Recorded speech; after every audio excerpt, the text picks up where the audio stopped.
حنفی کا تمہیں تعارف کروائیں۔ الہدایہ یہ فقہ حنفی کی معتبر ترین کتاب ہے۔ اردو میں اس کا ترجمہ مفتی جمیل نے کیا ہے، جو دارالارشاد کراچی سے چھپا ہے۔ اس کی پہلی جلد میں لکھا ہوا ہے ان الہدایۃ کالقرآن، یہ ہدایہ قرآن کی طرح ہے۔ اللہ کی قسم ہے، یہ تورات، زبور، انجیل آسمان سے اترنے والی کتابیں ہیں، لیکن ہمارا عقیدہ ہے کہ یہ آسمانی کتابیں قرآن کی طرح نہیں ہے، لیکن ان کا یہ عقیدہ و نظریہ ہے کہ یہ قرآن کی طرح ہے۔ اب یہ جو قرآن کی طرح سمجھی جانے والی کتاب ہے، سب سے معتبر، اس کے اندر کیا لکھا ہے؟ من قتل مسلما او زنا بمسلمۃ او سب النبی علیہ السلام لم ينتقض عہدہ، کوئی ذمہ اللہ کے نبی کو گالیاں دے، اس کا عہد نہیں ٹوٹے گا، اسے کچھ نہیں کہا جائے گا۔ ایمانداری سے بتاؤ، اپنا بیگانہ ہو، گستاخ رسول کی سزا سر تن سے جدا۔ یہ حوالے ان کے اندر ہمت نہیں، جرأت نہیں کہ یہ سن سکے۔ کیا سکھایا گیا ہے؟ بس زبان کھول کر بولو۔ اب ان رکوع کے اندر کئی رکوع میں تو گالیاں دی گئی ہیں، ننگی اور صحیح گالیاں دی گئی ہیں، اور ساتھ یہ لکھا ہوا ہے کہ اسٹیٹ سیکرٹری نے جیب میں رکے ڈال لی ہیں، جرأت ہے تو بیان کرو۔ ماں بہنوں کی گالیاں لکھنا علماء دین کو، یہ کون سی اسلام کی خدمت ہے؟ جب ہم نے ہدایہ کا یہ حوالہ ان کے سامنے رکھا، کہتے ہیں ہماری اور بھی بڑی کتابیں۔ کون سی کتابیں ہیں تمہاری؟ کہتے ہیں فتاوی عالمگیری، 200 بڑے علماء نے اس کو جمع کیا ہے، حکومت کا خزانہ لگا ہے۔ ہم نے کہا ٹھیک ہے، اور فتاوی عالمگیری کو کھول لیتے ہیں، اس کے اندر کیا لکھا ہوا ہے۔ فتاوی عالمگیری آؤ، سنو، نوٹ کرو، کوئی مائی کلور جواب دے۔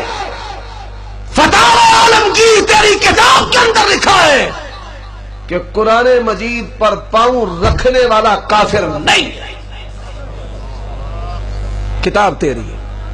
کہتے ہیں بے ادبی کی نیت کے بغیر اگر قرآن پر پاؤں رکھے تو لا یکفر، کافر نہیں ہوگا۔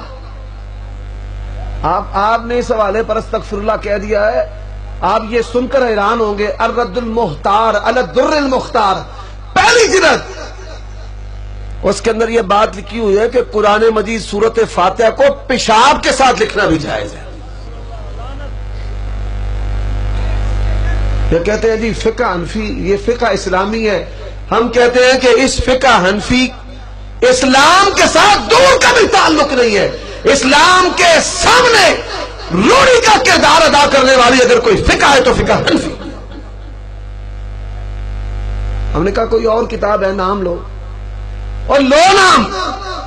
قدوری ہے جی، پھر تمہاری قدوری کہتے ہیں جی پہلی لکھی جانے والی کتاب ہے، کتاب الحدود اٹھاؤ، اس کے اندر لکھا ہے کہ ان عورتوں کے ساتھ نکاح کرے، منہ کالا کرے جن کے ساتھ نکاح کرنا حلال نہیں ہے۔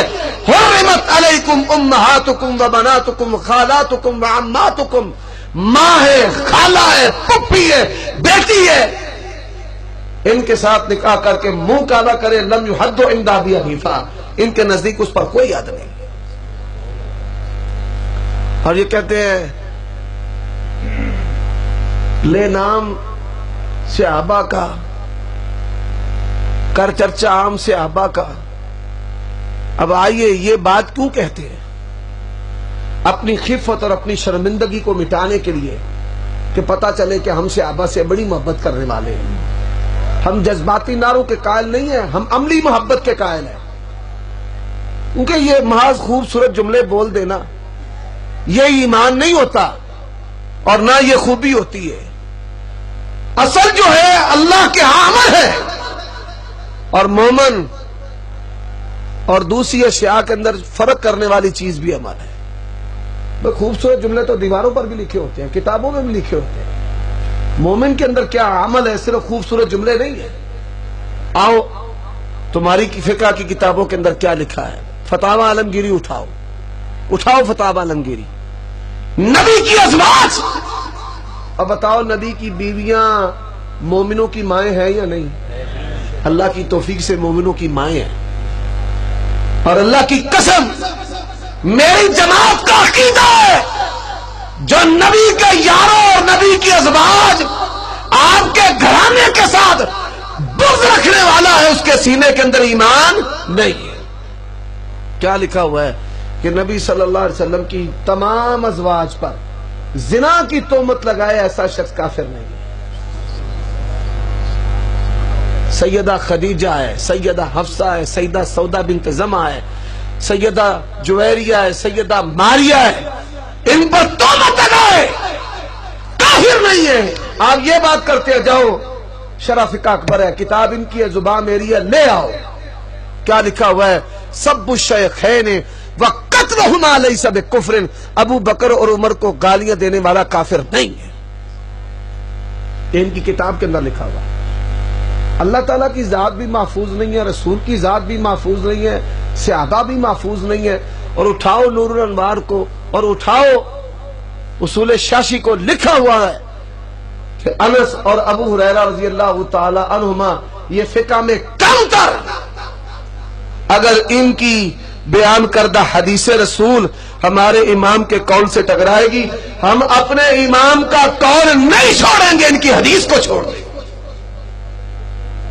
یہ باتیں تمہاری کتابوں کے اندر لکھی ہوئی ہے۔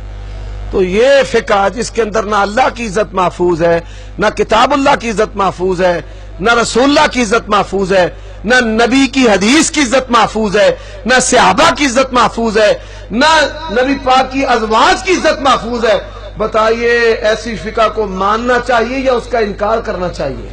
انکار کرنا چاہیے۔